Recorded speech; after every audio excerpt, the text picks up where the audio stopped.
Slogan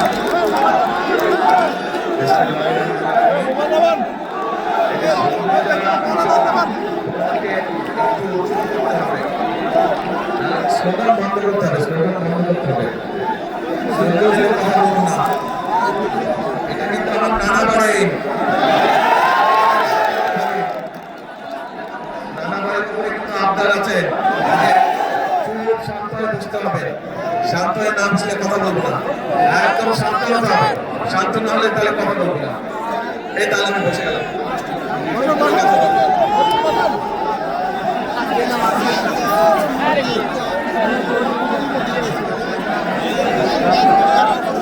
বুঝতে হবে, শান্ত হয়ে বুঝতে হবে। এই মিছিল বানাচ্ছেন যারা, একটু মিছিলটা বন্ধ করুন। বিজেপি সদস্যরা আপনারা মিছিলটা বন্ধ করুন। বিসমিল্লাহির রহমানির রহিম। আজকের এই নির্বাচনী জনসভার সম্মানিত সভাপতি, মঞ্চে উপস্থিত ফেনী, নোয়াখালী, লক্ষ্মীপুর 3 জেলার নেতৃবৃন্দ, উপস্থিত নেতৃবৃন্দ, আমার সামনে মাঠে এবং মাঠের বাইরে উপস্থিত মুরব্বীবর্গ, উপস্থিত এলাকাবাসী, প্রিয় সহকর্মীবৃন্দ, ভাই ও বোনেরা, আসসালামু আলাইকুম। কেমন আছেন সবাই? আচ্ছা, আজকে এই যে বহু বছর পরে ফেনীতে এসেছি আমি,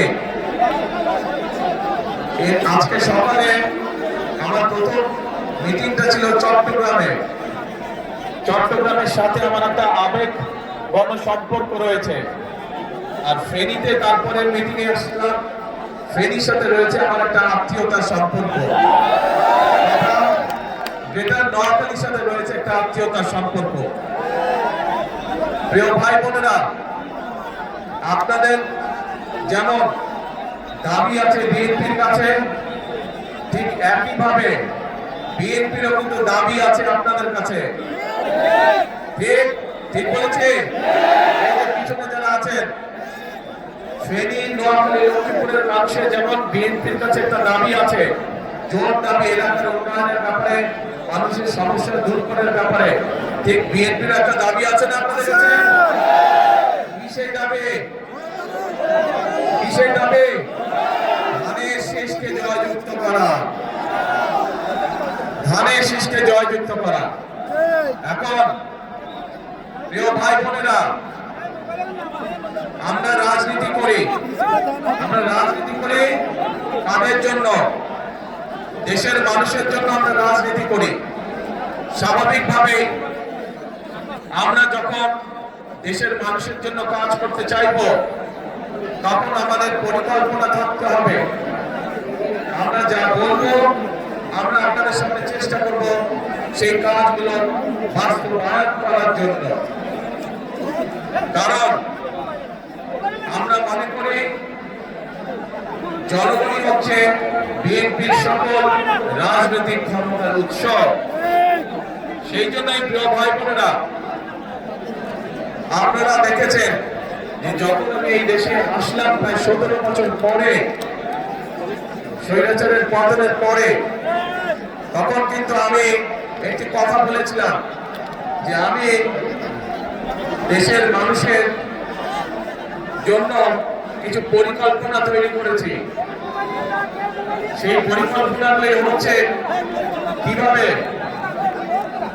একটি পরিকল্পনা হচ্ছে যে কিভাবে দেশের যে নারী সমাজ আছে, বিশেষ করে গ্রাম অঞ্চল সহ শহর অঞ্চলের যে যারা পরিশ্রম করে খেটে খাওয়া মানুষ, এই মানুষগুলো ভেতর পরিবারগুলোর মধ্যে নারীদের জন্য একটি ফ্যামিলি কার্ড আমরা দিতে চাই। যে ফ্যামিলি কার্ডের মাধ্যমে প্রতি মাসে প্রত্যেক গৃহিণী সরকারের পক্ষ থেকে একটি অল্প একটি সহযোগিতা পাবে। কেউ কেউ বলছে যে এই অল্প সহযোগিতা কি সংসার চলবে? আমরা জানি চলবে না, কিন্তু 4 সপ্তাহে, 1 মাসে 4 সপ্তাহ অন্তত এক সপ্তাহ সহযোগিতাও যদি আমরা করতে পারি সরকারের পক্ষ থেকে, তাহলে তো অনেক মানুষের জন্য সেটি একটি অনেক বড় সুবিধা, তাই নয়? তারপরে আসেন, আরেকটি পরিকল্পনা গ্রহণ করেছে। ঠিক আমরা গৃহিণীদেরকে যেমন ফ্যামিলি কার্ড দিতে চাই, ঠিক একইভাবে আমরা আমাদের কৃষক ভাইদের পাশে দাঁড়ানোর জন্য আমরা কৃষক ভাইদেরকে একটি কৃষক কার্ড দিতে চাই। এই কৃষক কার্ডের মাধ্যমে আমরা সার, কীটনাশক ঔষধ, বীজ এটি আমরা কৃষকদের হাতে সরাসরি পৌঁছে দিতে চাই। প্রিয় ভাই বোনেরা, এর বাইরে এই যে মজদুর একটু আগে বললো যে ফেনীতে একটি মেডিকেল কলেজ দরকার, ইনশাআল্লাহ আমরা মেডিকেল কলেজ করব, কিন্তু একই সাথে আমরা আপনারা যাতে চিকিৎসা সুবিধা পান, বিশেষ করে গ্রামের মানুষ, বিশেষ করে মহিলা এবং নারীরা এবং শিশুরা যাতে করে চিকিৎসা সুবিধা পায়, তার জন্য আমরা সারা দেশে গ্রামে গ্রামে হেলথ কেয়ার আমরা দিতে চাই। এই হেলথ কেয়ারটা কি? এখানে অনেক মুরব্বী উপস্থিত আছেন। আপনাদের মনে হচ্ছে শহীদ পল্লী চিকিৎসক ছিল না? পল্লী চিকিৎসক নাম শুনেছেন? কারা কারা শুনেছেন? আব্দুল্লাহ থেকে ওই যে পিছন দিকে পল্লী চিকিৎসক নাম শুনেছেন? এই জনসভার পিছন থেকে এই যে রাস্তার ওখানে সাইডে আপনারা শুনেছেন পল্লী চিকিৎসক? আচ্ছা, এই পল্লী চিকিৎসকের মতো ধন্যবাদ, ধন্যবাদ। এই পল্লী চিকিৎসকের মতো আমরা হেলথ কেয়ারে দেখতে চাই, যাদের কাজ হবে ঘরে ঘরে মা বোনদের কাছে স্বাস্থ্য সেবা যাতে পৌঁছে দিতে পারে, যাতে করে ছোটখাটো অসুখ বিসুখের চিকিৎসা এই হেলথ কেয়ারের মা বোন এবং শিশুদেরকে ঘরে ঘরে গিয়ে সেবা দিবে। তাদেরকে কষ্ট করে আসতে হবে না হাসপাতালে, যদি বড় কোনো আলাদা বড় কোনো অসুখ বিসুখ না হয়।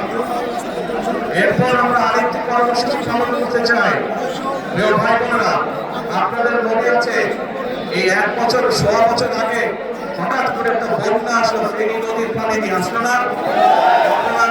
বহু মানুষের এই ফেনী, লক্ষ্মীপুর, গ্রামের জঙ্গলে বহু অঞ্চল, বহু মানুষের ঘর নষ্ট হয়ে গেল, জমির ফসল নষ্ট হয়ে গেল, গবাদি পশু হাঁস মুরগি নষ্ট হয়ে গেল, হয়েছে না? আমরা সারা দেশে খাল খনন শুরু করতে চাই। খাল খনন করবেন আপনারা? পিছনে যাচ্ছেন, খাল খনন করবেন? এই যে পিছনে দেখি না তো, ওই যে খাল খনন করতে চান? তাহলে আমরা খাল খনন করবো ইনশাআল্লাহ। খাল খনন করলে কি উপকার হবে এলাকার মানুষের? কি ভাই, হবে? আচ্ছা, ইনশাআল্লাহ তাহলে আমরা খাল খনন করবো। ঠিক একইভাবে আরেকটি পরিকল্পনা আছে আমাদের। সেই পরিকল্পনাটি হচ্ছে, আমাদের সমাজে বহু তরুণ এবং যুবক আছে, যুব সমাজের এদের অনেকেরই চাকরি বাকরি কর্মসংস্থানের ব্যবস্থা নেই। আমরা এই মানুষগুলোর জন্য চাকরি বাকরি কর্মসংস্থানের ব্যবস্থা করতে চাই। তার জন্য আজকে চট্টগ্রামে বলেছি, আপনারা শুনেছেন ইপিজেড আছে চট্টগ্রামে, এরকম ইপিজেড চট্টগ্রামে যেমন হয়েছে শহীদ জিয়ার সময়, দেশনেত্রী খালেদা জিয়ার সময়, ঠিক একইভাবে ইপিজেড ইনশাআল্লাহ আমরা ফেনী অঞ্চলেও নিয়ে আসতে চাই, যাতে করে এই মানুষ সেই সব মিল ফ্যাক্টরিতে চাকরি সংস্থান করতে পারে। শুধু এটাই নয়, আমরা চাই আমাদের এই এলাকার অনেক মানুষ, উপজেলা পর্যায়ে, গ্রাম পর্যায়ের অনেক তরুণ যুবকরা বিদেশে যায় না আপনাদের এখান থেকে? কিন্তু এই মানুষটাকে যদি একটু ট্রেনিং দেওয়া যায় বিভিন্ন বিষয় এবং ভাষা শিক্ষা দেওয়া যায়, তাহলে আপনাদের এই যে বিদেশে যান তার জন্য আরো ভালো বেতনের ব্যবস্থা করা যায়, ভালো বেতনের চাকরি আপনারা সংস্থান করতে পারবেন। সেজন্য আমরা চাই আমাদের তরুণ যুবকদেরকে বিভিন্ন রকম ট্রেনিং দিয়ে এবং ভাষা শিক্ষা দিয়ে আমরা তাদেরকে বিদেশে পাঠাতে চাই। তাদের তারও লাভ হবে, দেশেরও লাভ হবে, কারণ সে তখন ভালো বেতনের চাকরি করতে পারবে এবং একই সাথে সে দেশের জন্য বেশি পরিমাণ বৈদেশিক মুদ্রা পাঠাতে পারবে, যা দিয়ে আমরা দেশের মানুষের জন্য মিল কারখানার ব্যবস্থা করতে পারবো। প্রিয় ভাই বোনেরা, এই যে যেই পরিকল্পনাগুলো আপনাদের সামনে তুলে ধরলাম, এই পরিকল্পনাগুলো কি আপনারা মনে করেন এগুলো বাস্তবায়ন করতে পারলে দেশের মানুষের ভাগ্যের পরিবর্তন ঘটবে? কি মনে করেন আপনারা? পরিকল্পনা ঠিক আছে? কি মনে করেন পরিকল্পনা ঠিক আছে? আচ্ছা, ঠিক আছে। পরিকল্পনা যদি এখন ঠিক থাকে, পরিকল্পনা যদি ঠিক থাকে তাহলে এই পরিকল্পনা আস্তে আস্তে কথা শুনতে হবে, তো কথা শুনতে হবে, তো কথা শুনতে হবে। এই পরিকল্পনা যদি বাস্তবায়ন করতে হয় তাহলে তো আপনাদের সাহায্য না হলে, আপনাদের সহযোগিতা না থাকলে তো আমরা এই পরিকল্পনা বাস্তবায়ন করতে পারবো না। আপনাদেরকে সহযোগিতা করতে হবে, অর্থাৎ আপনাদের সমর্থন ধানের শীষের পক্ষে থাকতে হবে।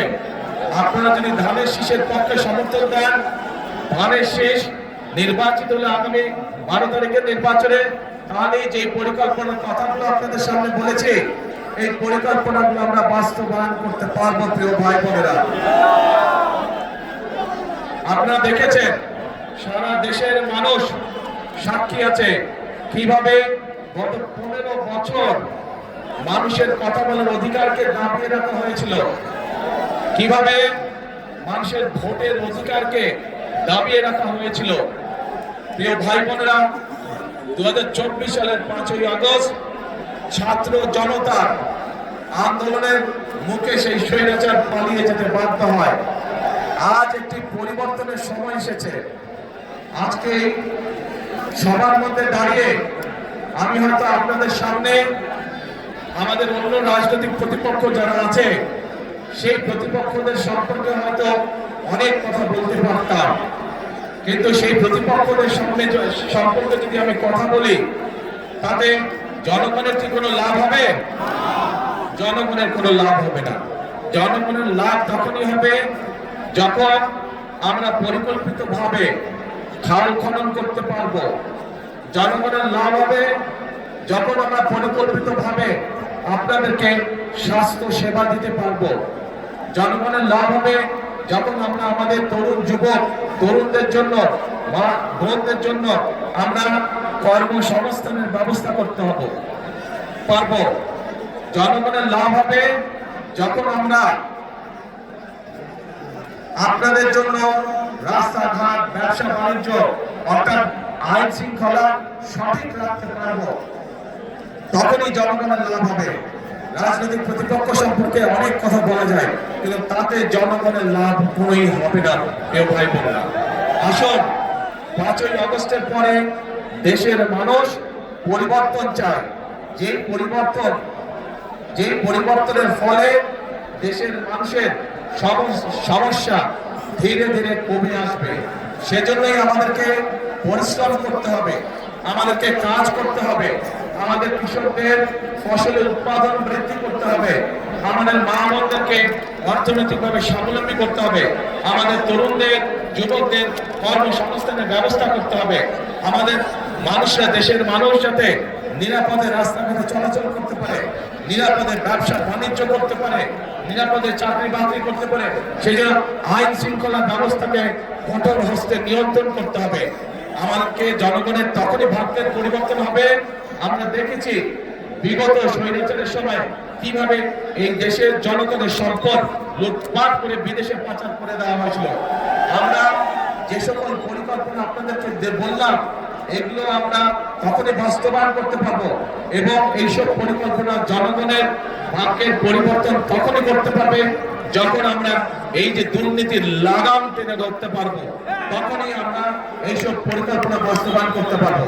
এবং এই সকল পরিকল্পনা বাস্তবায়ন করতে হলে জনগণের জন্য আইন শৃঙ্খলা ব্যবস্থা কঠোর হস্তে নিয়ন্ত্রণ করতে হলে, দুর্নীতির লাগাম টেনে ধরতে হলে প্রিয় ভাই বোনেরা, আপনাদেরকে আগামী 12 তারিখে ধানের শীষকে নির্বাচিত করতে হবে।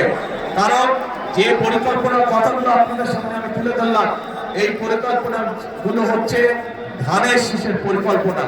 আমরা অতীতেও দেখেছি যে ধানের শীষ যতবার দেশ পরিচালনার সুযোগ পেয়েছে, সেই শহীদ রাষ্ট্রপতি জিয়া রহমানের সময় দেখেছি, সেই দেশনেত্রী খালেদা জিয়ার সময় দেখেছি যে মানুষের ভাগ্যের পরিবর্তন ধীরে ধীরে হয়েছে। কাজে ইনশাআল্লাহ আগামীতে আপনারা আবার ধানের শীষকে নির্বাচিত করলে ধানের শীষ সরকার গঠনে সক্ষম হলে আল্লাহর রহমতে আমরা আবার খালেদা জিয়ার রেখে যাওয়া কাজগুলো আমরা আবার চালু করব। শহীদ জিয়ার রেখে যাওয়া কর্মসূচিগুলো আমরা আবার চালু করব, যাতে করে দেশের মানুষের ভাগ্যের পরিবর্তন হয়। প্রিয় ভাই বোনেরা, কথা একটাই, একটু প্রথমে বক্তব্যের বলেছে যে ফেনী, লক্ষ্মীপুর, নোয়াখালী এইখানকার মানুষের যেমন বিএনপির উপরে একটা হক বা দাবি আছে, ঠিক বিএনপিরও এই 3 জেলার মানুষের উপরে একটা হক বা দাবি আছে। কি সেই দাবি? ধানের শীষকে নির্বাচিত করা। কারণ এটা খালেদা জিয়ার এলাকা, খালেদা জিয়া এই এলাকার সন্তান, খালেদা জিয়া এই এলাকার মেয়ে। স্বাভাবিকভাবে ধানের শীষ নির্বাচিত হলে খালেদা জিয়ার সম্মান বৃদ্ধি পাবে।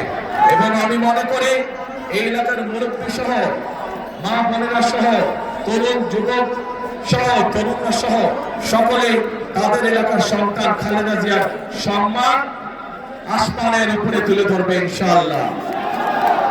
প্রিয় ভাই বোনেরা, আসুন 12 তারিখে আমরা গণতন্ত্রকে পুনঃপ্রতিষ্ঠিত করি। কারণ গণতন্ত্র যদি পুনঃপ্রতিষ্ঠিত হয়, দেশে যদি জবাবদিহিতা থাকে, যদি আপনার নির্বাচিত জনপ্রতিনিধি থাকে, তাহলেই একমাত্র এলাকার সমস্যার সমাধান করা সম্ভব হবে। বিগত 15 বছর ধরে সারা বাংলাদেশের কোথাও কোন সত্যিকার অর্থে জনপ্রতিনিধি ছিল না, এবং যেহেতু সত্যিকার অর্থে জনগণের প্রতিনিধি ছিল না, সে কারণেই দেশের আজকে এই অবস্থা।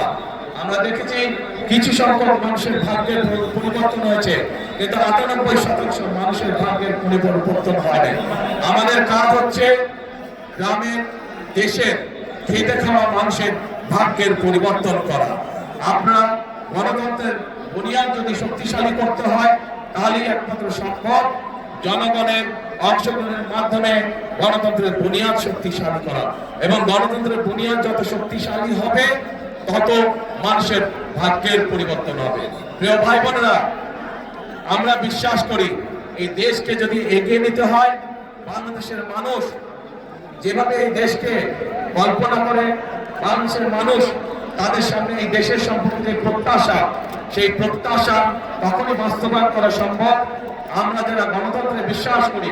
আমরা সকলে যদি ঐক্যবদ্ধ থাকি, তাহলেই একমাত্র সম্ভব বাংলাদেশের প্রত্যাশিত বাংলাদেশকে গড়ে তোলা।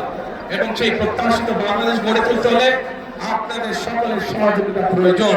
আপনাদের সহযোগিতাই একমাত্র পারে একটি সুন্দর ভবিষ্যৎ বাংলাদেশ গড়ে তুলতে।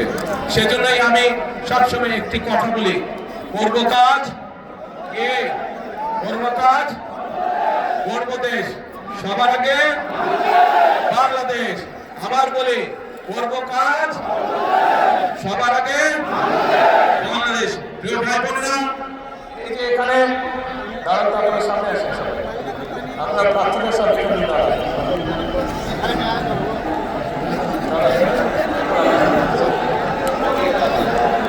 এই যে মানুষগুলোকে আমি আপনাদের কাছে দিয়ে গেলাম, এদেরকে আপনারা 12 তারিখের ভোটে ধানের শীষে ভোট দিয়ে জয়যুক্ত করবেন। তাদেরকে জয়যুক্ত করলে তারা আপনাদের কাছে জবাবদিহি করতে বাধ্য থাকবে। এলাকার সমস্যার সমাধানের জন্য তাদের কাছে যাবেন, তাদের সাথে কথা বলবেন, তাদেরকে বলবেন এলাকার সমস্যার সমাধান করতে। বিএনপি ইনশাআল্লাহ জয়যুক্ত হলে, বিএনপি সরকার গঠন করলে এই এলাকার সমস্যার সমাধানের জন্য আমরা কাজগুলো শুরু করব। প্রিয় ভাই বোনেরা, প্রিয় ভাই বোনেরা, প্রিয় ভাই বোনেরা, কথা একটাই, আমাদেরকে দেশকে গড়তে হবে। এই দেশ যদি আমরা না গড়তে পারি, তাহলে আমাদের ভবিষ্যৎ, বংশধরদের ভবিষ্যৎ আমরা গড়ে তুলতে পারবো না। কাজে আসুন, এই দেশ আমার, আপনার, আমাদের সকলের শেষ ঠিকানা। এই দেশেই আমাদের জন্ম, এই দেশেই আমাদের মৃত্যু, এই দেশই আমাদের প্রথম ঠিকানা, এই দেশই আমাদের শেষ ঠিকানা। সেই জন্য এই দেশকে গড়ে তুলতে হলে আমাদের সকলকে ঐক্যবদ্ধ থাকতে হবে, আমাদের সকলকে একসাথে কাজ করতে হবে। 12 তারিখের নির্বাচনে দাঁড়াও না ভাই,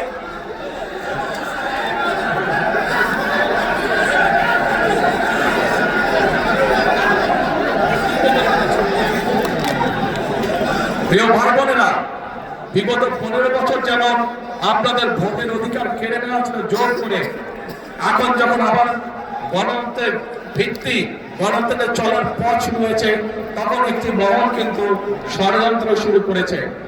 কাজে আপনাদের সকলকে অনুরোধ করব চোখ কান খোলা রাখার জন্য, যাতে আবার আপনাদের ভোটের অধিকার, কথা বলার অধিকার কেউ ষড়যন্ত্র করে কেড়ে নিয়ে যেতে না পারে।